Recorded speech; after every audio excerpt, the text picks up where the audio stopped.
பக்தர்களுக்கு அருள் புரிதல். திரேதா யுகத்தில் நிருகன் என்ற பெயருடைய ஒரு பெரிய வள்ளல் அரசனாக இருந்தார்.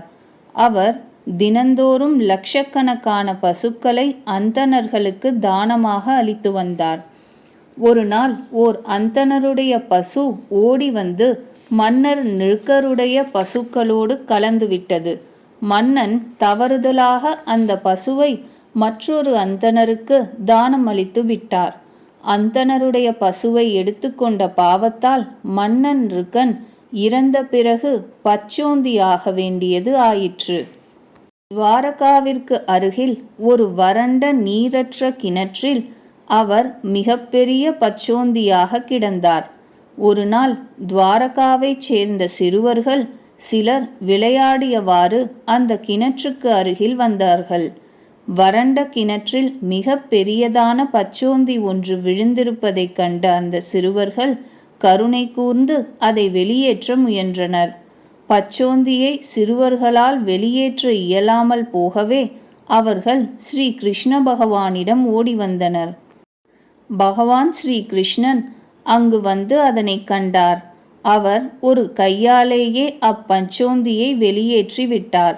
பகவானின் கைப்பட்டதால் நிருகரின் பாவம் அனைத்தும் நசித்து போயின. அவர் பச்சோந்தி உடலிலிருந்து விடுதலை பெற்று தேவனாகி விட்டார். பகவானை துதித்தபடி மேலுலகத்திற்கு சென்று விட்டார். ஸ்ரீ கிருஷ்ணச்சந்திரன் அவந்திகாபுரியிலுள்ள சாந்தீபனி முனிவரிடம் படித்தபோது அவருடன் சுதாமா என்னும் பெயருடைய ஒரு அந்தணரும் படித்து வந்தார். கல்வி பயின்று முடிந்த பின் சுதாமா தன் வீட்டிற்கு சென்றார். திருமணம் செய்து கொண்டார். சுதாமா இரவும் பகலும் பகவானை பூஜித்து வந்தார். அவர் மிகவும் ஏழை. இருப்பினும் யாரிடமும் எதையும் கேட்க மாட்டார். கேட்காமல் யாராவது ஏதேனும் அளித்தார்களேயானால் அதன் மூலமாக குடும்பத்தின் நிர்வாகம் நடந்து வந்தது. அவரது வீட்டில் கந்தல் துணிகளும் உடைந்த பாத்திரங்களும் கிழிந்த பாய்களுமே இருந்தன. அவருடைய மனைவி சுசீலா மிகவும் பதிவிரதை. அவள் சுதாமாவிற்கு உணவளித்துவிட்டு தான் பட்டினியாக இருந்து விடுவாள். ஆனால் சுதாமாவிற்கு கூட உணவளிக்க ஏதும் கிடைக்காமல் போனால் அன்று அவள் மிகுந்த துயரமடைவாள். அதனாலேயே அவள் அடிக்கடி சுதாமாவை துவாரகாவிற்கு ஸ்ரீ கிருஷ்ணனிடம் செல்லுமாறு கூறி வந்தாள்.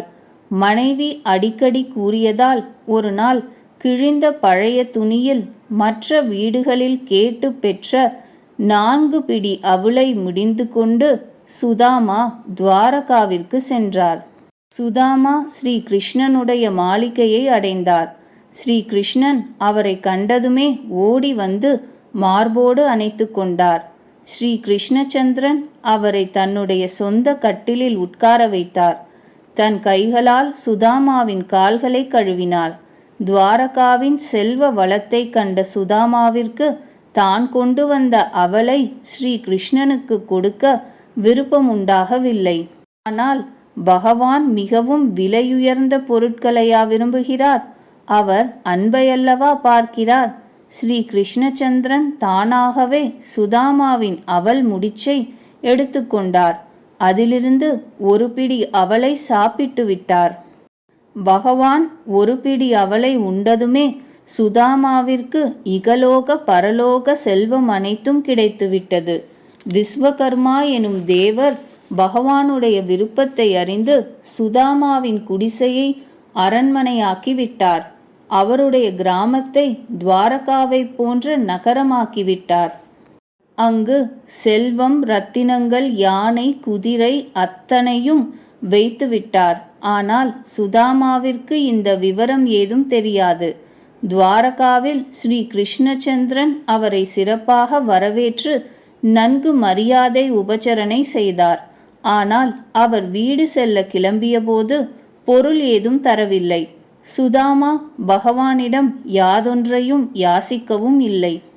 பகவானும் ஏதும் கூறாமல் நிறைய செல்வத்தை அருளிவிட்டது வீடு திரும்பிய பின்தான் சுதாமாவிற்கு தெரிந்தது. அதனால் சுதாமாவின் பக்தி மேலும் அதிகரித்து விட்டது.